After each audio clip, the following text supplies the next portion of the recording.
अब हम आपको आज फ्लैशबैक में लेकर चलते हैं।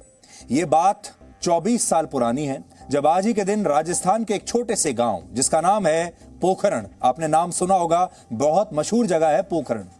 पोखरण गांव में दोपहर 3:45 पर परमाणु परीक्षण किया गया था, आज से 24 साल पहले।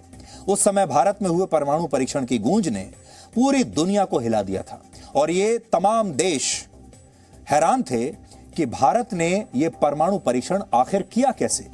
तब पश्चिमी देशों ने भारत के इस कदम को दुस्साहस माना था, बहुत आलोचना की थी और भारत के खिलाफ बहुत सारे प्रतिबंध लगा दिए गए थे। अमेरिका ने भारत पर कड़े प्रतिबंध लगाए और यूरोप ने भी परमाणु परीक्षण के लिए भारत की बहुत आलोचना की थी।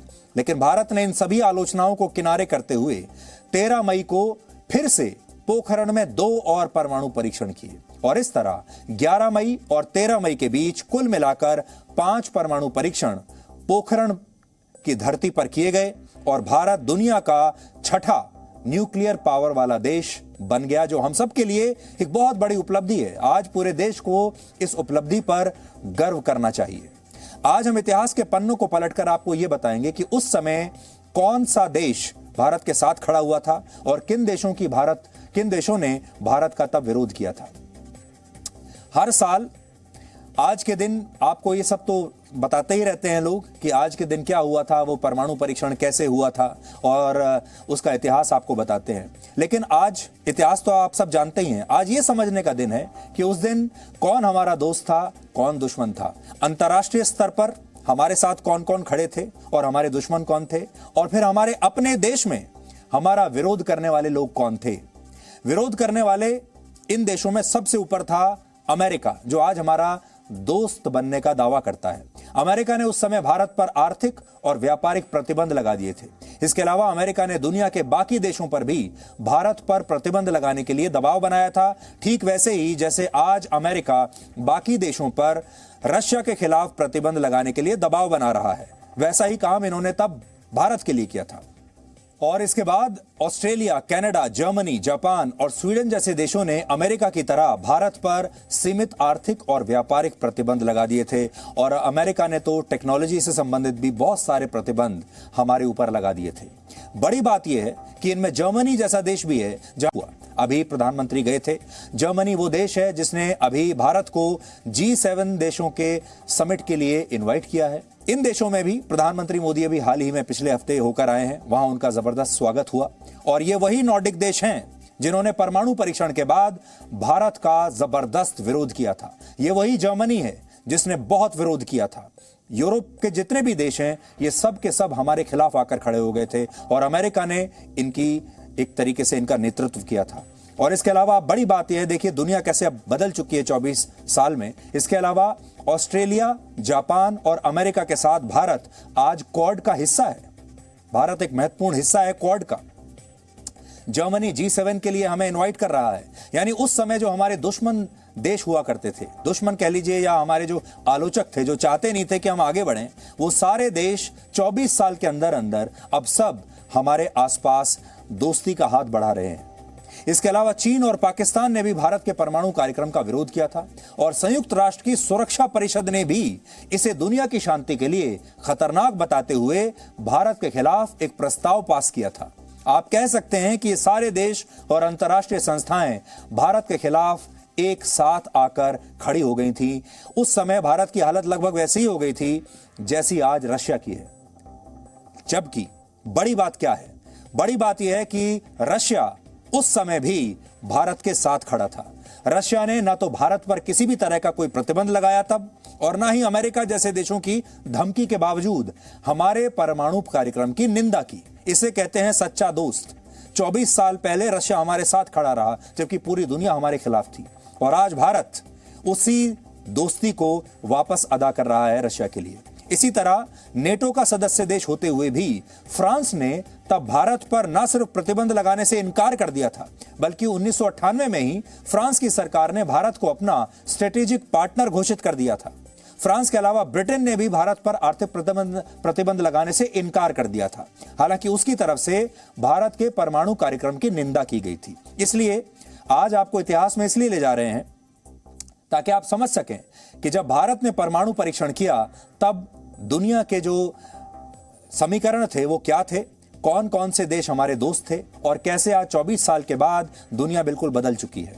बड़ी बात यह है कि अमेरिका ने भारत को अंतर्राष्ट्रीय मंच पर अलग थलग करने की पूरी कोशिश की थी, लेकिन वो कामयाब नहीं हुआ और पोखरण परीक्षण के 10 साल के बाद वर्ष 2008 में इसी अमेरिका ने भारत के साथ एक सिविलियन न्यूक्लियर डील साइन की, जिसके तहत उसने भारत पर लगाए सभी प्रतिबंधों को हटा लिया। इससे पता चलता है कि जो देश आत्मनिर्भर होता है, जिसे खुद पर भरोसा होता है और जिस देश में राजनीतिक स्थिरता होती है, उस देश को ऐसे प्रतिबंध भी झुका नहीं पाते, तोड़ नहीं पाते। जबकि जो देश दूसरे देशों पर निर्भर होते हैं, आश्रित होते हैं, आत्मनिर्भर नहीं होते, खुद से कोई बड़ा फैसला नहीं ले पाते, वो ऐसे संकट में ज्यादा देर तक टिक नहीं पाते और हार जाते हैं। उदाहरण के लिए भारत के साथ ही पाकिस्तान ने भी परमाणु परीक्षण किया था, लेकिन वो आज तक अमेरिका के साथ भारत की तरह सिविलियन न्यूक्लियर डील साइन नहीं कर पाया। उस समय हमारे देश की कई पार्टियों और नेताओं ने भी हमारा अपना साथ नहीं दिया था। इसलिए अंतर्राष्ट्रीय स्तर पर देशों के बारे में तो हमने आपको बता दिया, लेकिन हमारे अपने देश में क्या हो रहा था, कौन कौन से ऐसे लोग थे जो वही बात कर रहे थे जो अमेरिका कर रहा था, कौन से ऐसे लोग थे जो उस समय भी पाकिस्तान और चीन की भाषा बोल रहे थे और हमें ही कमजोर कर रहे थे। उस समय कांग्रेस अध्यक्ष सोनिया गांधी ने कहा था कि असली शक्ति संयम में है, ना कि शक्ति के प्रदर्शन में। सोनिया गांधी का यह बयान वाजपेयी सरकार पर सीधा हमला था, क्योंकि उस समय परमाणु परीक्षण को सरकार ने ऑपरेशन शक्ति का नाम दिया था और सोनिया गांधी को यह अच्छी नहीं लगी थी बात, इसीलिए उन्होंने कहा कि परमाणु परीक्षण को उन्होंने अपना समर्थन नहीं दिया था। इसके अलावा हमारे देश में विपक्ष में वामपंथी दल यानी लेफ्ट पार्टीज ने भी वाजपेयी सरकार से परमाणु कार्यक्रम को बिना देरी के रोकने की मांग की थी और सीपीआई-एमएल के एक नेता ने तो इसे हिंदू बम बता दिया था। सोचिए, उस समय परमाणु कार्यक्रम का भी सांप्रदायिकरण कर दिया गया था। उस समय भी इसे संप्रदायों में और धर्म के हिसाब से बांट दिया गया था। जैसे उस जमाने में परमाणु परीक्षण को धर्म के हिसाब से बांटा गया, आज अगर आप आज की बात करें तो आज वैक्सीन को धर्म के हिसाब से बांट दिया गया था और इसमें भी सरकार और विपक्ष के बीच में एक बहुत बड़ी दीवार आकर खड़ी हो गई थी। इससे यह पता चलता है कि भारत ने जब जब दुनिया को अपनी शक्ति दिखाई है या जब जब कोई बड़ी उपलब्धि हासिल की है, तब तब हमारे ही देश के विपक्षी नेताओं ने दुश्मन देशों का साथ दिया है और हमारा विरोध किया है। और ये विपक्षी नेता तब भी वही थे और आज भी वही हैं। परमाणु परीक्षण का विरोध करने वाले भी वही लोग हैं जो कोविड पर भारत की रणनीति का विरोध कर रहे थे। ये भी वही लोग हैं जो हमारी अपनी वैक्सीन पर शक जाहिर कर रहे थे और कह रहे थे कि ये जो वैक्सीन है ये तो मोदी की वैक्सीन है, हम नहीं लगाएंगे। वही लोग हैं, फिर वो चाहे चीन का मामला हो, कोविड की वैक्सीन का मामला हो या परमाणु परीक्षण का मामला हो। हालांकि बौद्ध धर्म के आध्यात्मिक नेता दलाई लामा, जिन्हें पूरी दुनिया शांति का दूत मानती है, उन्होंने उस समय वाजपेयी सरकार को पत्र लिखकर परमाणु परीक्षण का समर्थन किया था और उन्होंने कहा था कुछ देश परमाणु हथियार रखें और कुछ नहीं, यह सही नहीं है, यह अलोकतांत्रिक है। पोखरण परीक्षण के समय भारत आत्मविश्वास से भरा हुआ था और इसे आप तत्कालीन प्रधानमंत्री अटल बिहारी वाजपेयी के उस भाषण से समझ सकते हैं जो उन्होंने परमाणु परीक्षण के कुछ दिन के बाद संसद में दिया था। आज उस भाषण को सुनने का दिन है। यह आश्चर्य है कि परमाणु परीक्षण की भी आलोचना की गई। पूछा गया देश के सामने कौन सा खतरा था।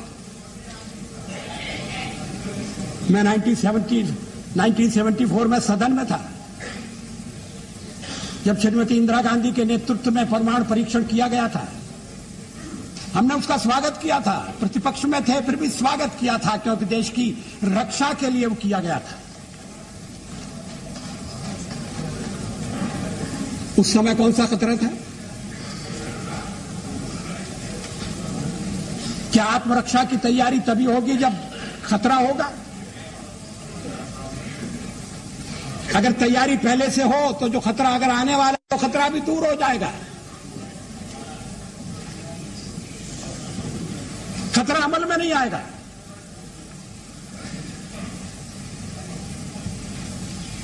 और इसीलिए हमने परमाणु परीक्षण करने का फैसला किया। हमारे कार्यक्रम का अंग है, उसमें लिखा हुआ है कोई छुपी हुई बात नहीं थी, कोई रहस्य नहीं था। क्या रक्षा के मामले में हमें आत्मनिर्भर नहीं होना चाहिए? एटमी हथियार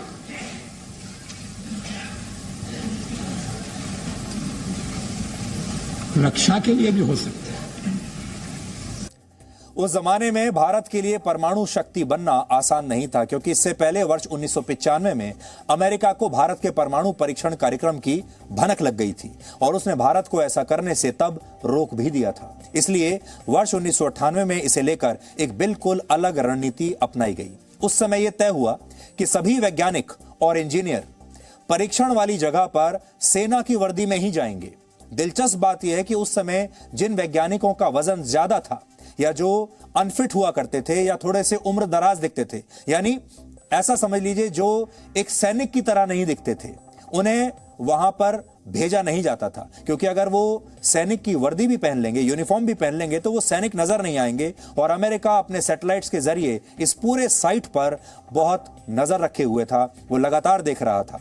और भारत ने यह कोशिश की बताने की कि यहां पर हमारी सेना की तैनाती है और यहां पर सेना तैनात है। ऐसा इसलिए किया गया ताकि वैज्ञानिकों को हमारे जवानों के बीच आसानी से पहचाना न जा सके और इसका असर परमाणु कार्यक्रम पर ना पड़े।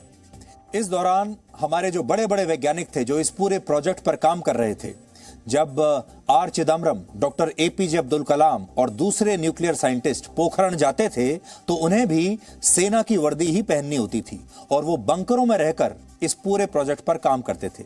इसी तरह अमेरिका की खुफिया एजेंसी CIA के सैटेलाइट से बचने के लिए तब वैज्ञानिकों ने बहुत ही अद्भुत रणनीति बनाई, जिसका जिक्र डॉक्टर कलाम ने अपनी एक पुस्तक में किया है। पुस्तक का नाम है विंग्स ऑफ फायर। इसमें उन्होंने लिखा है कि भारत के वैज्ञानिकों ने उस समय यह जानकारी जुटा ली थी कि किस किस समय पर अमेरिका का सैटेलाइट भारत पर नजर रखता है। इसलिए दिन के समय वैज्ञानिक सेना के जवानों की तरह रहते थे और रात के समय परमाणु परीक्षण में वो जुट जाते थे, क्योंकि रात के समय एक समय ऐसा आता था, एक विंडो ऐसी आती थी जब उनके जो सैटेलाइट के जो कैमरे होते थे वो दूसरी तरफ होते थे, तब वो देख नहीं पाते थे। इन तमाम कोशिशों के बाद ही 11 मई और 13 मई को हमारा देश पोखरण में परमाणु परीक्षण कर पाया। यहां एक और दिलचस्प जानकारी आपके लिए यह है कि उस समय भी पश्चिमी मीडिया दिल्ली की सड़कों पर घूम रहा था और तब उन्होंने ऐसे लोगों की तलाश करनी शुरू की जो इस परमाणु परीक्षण के विरोध में प्रदर्शन कर सके, लेकिन तब पश्चिमी मीडिया को इसमें कामयाबी नहीं मिली थी। सोचिए, तब भी हमारे देश में ऐसे लोग मिल गए थे जो परमाणु परीक्षण का विरोध कर रहे थे, ऐसे नेता मिल गए थे जो परमाणु परीक्षण का विरोध कर रहे थे। वो पश्चिमी मीडिया का साथ दे रहे थे, पश्चिमी देशों का साथ दे रहे थे, हमारे दुश्मनों का साथ दे रहे थे और हमारी अपनी सरकार के साथ नहीं खड़े थे।